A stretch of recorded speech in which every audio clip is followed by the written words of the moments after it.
ሰላም ጤና ይስጥልን የተከበራችሁ ተመልካቾቻችን ከክፋ ቴሌቪዥን ለሳቱ ያዘጋጀናችሁን ዜናዎች ይዘን ቀርበናል። ከዜናዎቹ ጋር ብሩክታይት ብርሃን ነኝ። አብራችሁ ቆዩ። በኢትዮጵያ ግብርና ስራዎች ኮርፖሬሽን የቦንጋ ቅርንጫፍ በካፋ ዞን ዴቻ ወረዳ ታማሸሎ ቀበሌ በ2014 ዓመተ ምህረት በ80 ሄክታር ማሳ ላይ የተጀመረው የምርጥ ዘር ብዜት ስራ አሁን ላይ ወደ 480 ሄክታር ማደጉን የእርሻ ልማቱ አስታወቀ። ምርቶችን በብዛትና በጥራት በማባዛት ለአርሶ አደሮች በተመጣጣኝ ዋጋ ለማቅረብና ለአካባቢው አርሶ አደሮች የእውቀት ሽግግር ማዕከል የመሆን እቅድ መያዙንም የእርሻ ልማቱ ገልጿል። ለዝርዝሩን ምህረት ማሞት አቀርባለች። በ2013 ዓመተ ምህረት የእርሻ መሬትን ከተረከበው የተማሻሎ የምርጥ ዘር ማባዣ እርሻ ልማት በ2014 ዓመተ ምህረት በሁለት ምርጥ ዘር አይነቶች ማለትም በበቆሎና በወለቀ ምርጥ ዘሮች በሙከራ ደረጃ ስራውን በይፋ እንደጀመረ የእርሻ ልማት ቡድን መሪ አቶ ጌትነት ቶላ ተናግረዋል። አጠቃላይ የእርሻ ልማቱ 1700 ሄክታር መሬት ሽፋን የያዘ መሆኑን የገለጹት አቶ ጌቱም ከዚህም ለእርሻ ስራ ምቹ የሆነ 993 ሄክታር መሬት ተለይቶ መቀመጡን አስረድተዋል።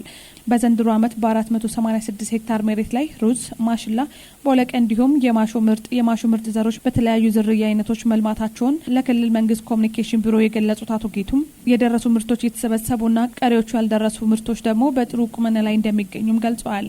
ከዚህ ጎን ለጎን እርሻ ልማቱን ከተረከቡት መሬት ለንብ እርባታ የሚሆን 60 ሄክታር መሬት በመከለል 120 ዘመናዊ ቀፎ እንዲሁም 152 ባህላዊ ንብ ቀፎችን በማዘጋጀት በብዛትና በጥራት የማር ምርት ለማምረት እየሰራ ስለመሆኑም ተናግረዋል።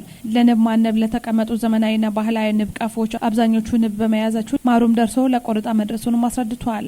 በተጨማሪም የሀባብ፣ ቲማቲም፣ ሽንኩርት፣ በርበሬ እንዲሁም የአናናስ ምርጥ ዘሮች በመስኖ እየለማ እንደሚገኝም አቶ ጌቱ ተናግረዋል።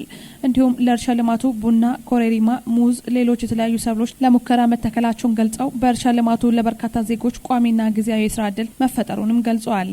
ከአመት ወደ አመት ከማሳ ሽፋን እድገት ባሻገር ለግብርና ምርትና ምርታማነት እድገት አስተዋጽኦ ያላቸው የተለያዩ ምርጥ ዘሮች በብዛትና በጥራት እየተባዙ ስለመሆኑም የእርሻ ልማት ቡድን መሪ አስታውቋል። በእስካሁኑ የተመዘገቡ የተሻለ አፈጻጸሞችን በማጠናከርና ክፍተቶችን በመሙላት ቀሪ እርሻ መሬትን በተለያዩ ምርጥ ዘሮች በመሸፈን ምርቶችን በብዛትና በጥራት በማብዛት ለአርሶ አደሮቹ በተመጣጣኝ ዋጋ ለማቅረብ እንዲሁም ለአካባቢው አርሶ አደሮች የእውቀት ሽግግር ለማድረግ እቅድ መያዙን የቡድኑ መሪ አቶ ጌቱ ቶላ ተናግረዋል። በተያዘው የበልግ አዝመራ ከ8000 ሄክታር በላይ መሬት በተለያዩ ምርቶች ለመሸፈን አቅዶ እየሰራ መሆኑን በካፋ ዞን የጎባ ወረዳ ግብርና አካባቢ ጥበቃና ህብረት ስራ ጽህፈት ቤት አስታወቀ። የ2017 ዓመተ ምህረት በልግ ሆርቲካልቸር የቡናና ተፋሰስ ልማት አፈጻጸምና የ2018 አዝመራ ንቅናቄ መድረክ በኡዳዲሺ ከተማ ባለድርሻ አካላት በተገኙበት ተካሂዷል። ዘገባው የደቡብ ራዲዮና ቴሌቪዥን ድርጅት ቦንጋ ቅርንጫፍ ነው፣ እንደሚከተለው ይቀርባል። የወረዳው ምክትል አስተዳዳሪና የግብርና አካባቢ ጥበቃና ህብረት ስራ ጽህፈት ቤት ኃላፊ አቶ አለማዩ አምቦ እንደገለጹት በ2017 የበልግ አዝመራ በወረዳው ከ9700 ሄክታር በላይ መሬት በተለያዩ ምርቶች ለመሸፈን ታቅዶ የእቅዱን 93 በመቶ ማከናወን ተችሏል ብለዋል። ከዚህም 330 ሄክታር በሙሉ ፓኬጅ የለማ እንደሆነ ጠቁመዋል። በተለይም እንሰት የምግብ ዋስትናን ከማረጋገጥ አንጻር ያለውን ፋይዳ በመገንዘብ ከ1350 ሄክታር በላይ መሬት ላይ ለመትከል ታቅዶ የተሻለ አፈጻጸም መመዝገቡን አንስተው እንደ ባስካንዲራና ሻሽ ያሉ ቀበሌዎች ለዘርፉ ትኩረት መስጠት እንዳለባቸው አስገንዝበዋል። በግብርናው ዘርፍ የሚስተዋሉ የቴክኖሎጂ አጠቃቀም ክፍተት አፈጻጸሙን በታለመው ልክ ውጤታማ እንዲሆን ማነቆ መሆኑን ጠቁሞ በተያዘው አዝመራ ካለፈው በመማር ለተሻለ ውጤት ይሰራል ብለዋል። አቶ አለማየሁ በዘንድሮ የበልግ አዝመራ በወረዳው ከ8200 ሄክታር በላይ መሬት በተለያዩ የሰብል አይነቶች በመሸፈን የተሻለ ምርት ለመሰብሰብ አቅዶ ወደ ስራ ለመግባት የቅድመ ዝግጅት ስራ ተጠናቋል ብለዋል። በዚህም በሙሉ ፓኬጅ በመደበኛና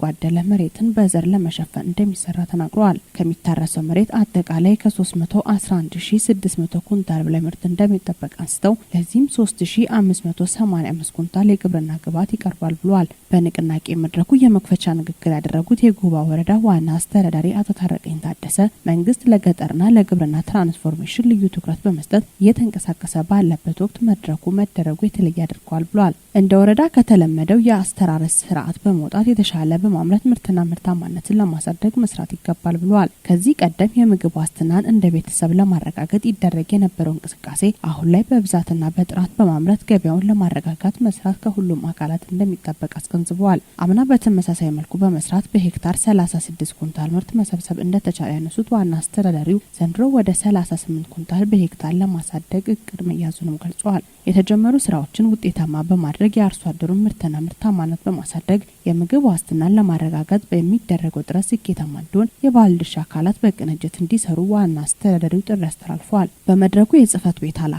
አቶ አለማየሁ አምቦ የሊግ ሆርቲካልቸር የቡናና ተፋሰስ ልማት እቅዶችን አቅርበዋል። ጠቅላይ ሚኒስትር ዶክተር አብይ አህመድ ከኬንያ ፕሬዝዳንት ዊሊያም ሩቶ ጋር ተወያዩ። ጠቅላይ ሚኒስትር ዶክተር አብይ አህመድ ከኬንያ ፕሬዝዳንት ዊሊያም ሩቶ ጋር ዛሬ በአዲስ አበባ ውይይት አድርገዋል። ጠቅላይ ሚኒስትር ዶክተር አብይ አህመድ በማህበራዊ ትስስር ገጻቸው ባሰፈሩት መልእክት ዛሬ የኬንያ ፕሬዝዳንት ዊሊያም ሳሞኢ ሩቶን ለአንድ ቀን የስራ ጉብኝት መቀበላቸውን ገልጸዋል። ጉብኝቱ በሁለቱ ሀገሮቻችን መካከል ያለውን ጥልቅ ታሪካዊና ወንድማዊ ግንኙነት የሚያንጸባርቅ ነው ብለዋል። በውይይቱ የሁለትዮሽ ግንኙነት በሚጠናከርበት ሁኔታ ላይ እንዲሁም በአፍሪካ ቀንድ ሰላምና ጸጥታ ጉዳዮች ላይ ሀሳብ መለዋወጣቸውን አመልክተዋል። ይህም በሰላምና መረጋጋት ብሎም በአፍሪካ መር መፍትሄዎች ላይ ያለንን የውል ጽኑ አቋም የሚያሳይ ነበር ሲሉ ገልጸዋል። ጠቅላይ ሚኒስትሩ በመልእክታቸው ዲጂታል ኢትዮጵያ 2030 ስትራቴጂ የታለመውን ሁለንተናዊ ብልጽግና ማረጋገጥ የሚያስችል ምቹ መደላድል እንደሚፈጥር ምክትል ጠቅላይ ሚኒስትርና የብሔራዊ ዲጂታል ትራንስፎርሜሽን ምክር ቤት ሊቀመንበር ተመስገን ጥሩነህ ገለጹ። ለስትራቴጂው ውጤታማነት ሁሉም የድርሻውን እንዲወጣም አስገንዝበዋል። ለዝርዝሩ ቤተልሔም ምሩ በመልእክታቸው ኢትዮጵያ የማደግ ፍላጎትና የማደግ አቅም ያላት ሀገር ናት ብለዋል። እንደ ሀገር የሚያስፈልገን የማደግ ፍላጎታችንና የማደግ አቅማችንን የምናገናኝበት ስልት ነው ያሉ ሲሆን ይህን የማስተሳሰር አቅም ደግሞ የዲጂታል ቴክኖሎጂ መሆኑ ታምኖበት እየተሰራ እንደሚገኝ አመላክተዋል። መንግስት የዲጂታል ኢትዮጵያ መርሃ ግብርን የዘረጋው ከሀገር በቀል የኢኮኖሚ ሪፎርሞች ከ10 ዓመት መሪ የልማት እቅድና ከአፍሪካ አህጉራዊ የትራንስፎርሜሽን ስትራቴጂዎች መሆኑን አንስተዋል። በዚሁ መሰረት የተቀረጸው የዲጂታል ኢትዮጵያ 2025 ስትራቴጂ የኢትዮጵያን የዲጂታል ጉዞ ወደ ሌላ ምዕራፍ ማሸጋገሩን ገልጸዋል። ስትራቴጂው በሀገር ደረጃ የፋይናንስ አሰራርን፣ የአገልግሎት አሰጣጥን፣ የህዝብ ትስስርን፣ የንግድ ስርዓትን፣ የመንግስት ተደራሽነትን፣ የጸጥታና ደህንነት አጠባበቅን እንዲሁም የሚዲያ አውድን ጨምሮ የተለያዩ አሰራሮችን መቀየሩን ነው ያመላከቱት። የወጣቶች አስተሳሰብ፣ ስነ ልቦናና አሰራር ተቀይሯል ያሉት የተፈጠረው አውድ የዲጂታል ዘርፉ እንዲያድግ ቁልፍ ሚና መጫወቱን ተናግረዋል። ዲጂታል ኢትዮጵያ 2030 ስትራቴጂ ኢትዮጵያ ወደ አዲስ ታሪካዊ ምዕራፍ የተሸጋገረችበት መሆኑን ገልጸው ስትራቴጂው በቅርቡ በሚኒስቴሮች ምክር ቤት መጽደቁን አስታውቀዋል። አዲሱ ስትራቴጂ በጋራ ጥረት፣ ትጋትና ትብብር የተጀመሩ የዲጂታል ውጥኖች በፍጥነት የሚስፋፉበት፣ ተናባቢ የዲጂታል ስነ ምህዳር የሚገነባበት፣ ዘላቂ የዲጂታል ምርታ የሚመጣበትና ሀገራዊ ትራንስፎርሜሽን የሚረጋገጥበት ማዕቀፍ ነው ብለዋል። ዲጂታል ኢትዮጵያ 2030 ስትራቴጂ ዜጎችን ማዕከል ያደረገ መንግስታዊ ስርዓት የበለጠ የሚሰፋበት፣ ሁሉን አቀፍ አካታች የዲጂታል አገልግሎቶች የሚቀርቡበት፣ ሉዓላዊና ደህንነታቸው የተጠበቀ የዲጂታል ስርዓቶች የሚበራከቱበት እንዲሁም የውስጥ ፈጠራ የሚበረታታበት እንደሆነም አስገንዝበዋል። ይህም አጠቃላይ የኢትዮጵያን የኢኮኖሚ እድገትና ትራንስፎርሜሽን በማረጋገጥ ወደምንመኘው ሁለንተናዊ ብልጽግና የሚፋጠንበት አውድ ይሆናል ሲሉ ገልጸዋል።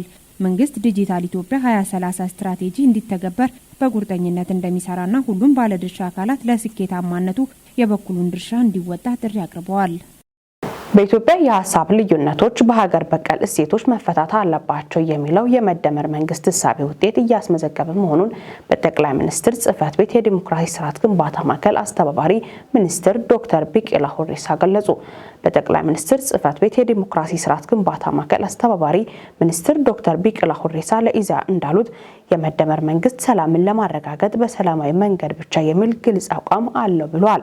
ዜጎች በሰዎች መካከል መልካም መስተጋብር የሚፈጥሩበት፣ አንድነትን የሚያጎለብቱበት፣ ከየትኛውም ሀገር ያልተቀዳ ከማህበረሰቡ የፈለቀ የዳበረ ልምድ አላቸው ብለዋል። በኢትዮጵያ የዜጎችን አብሮ የመኖር እሴት ለመሸርሸር የሚሰሩ አካላት እንዳሉ ገልጸው አዎንታዊ ሰላም ለመገንባት የተዘረጋውን እጅ መጠቀም ይገባቸዋል ብለዋል። የመደመር መንግስት ከማህበረሰቡ የተቀዳውን ሀገር በቀል እሴት ወደ ፖሊሲና ስትራቴጂ በመቀየር ዘላቂ ሰላም ማምጣት የሚቻለው በሰላማዊ መንገድ ብቻ ነው የሚል ጽኑ አቋም መያዙን ገልጿል።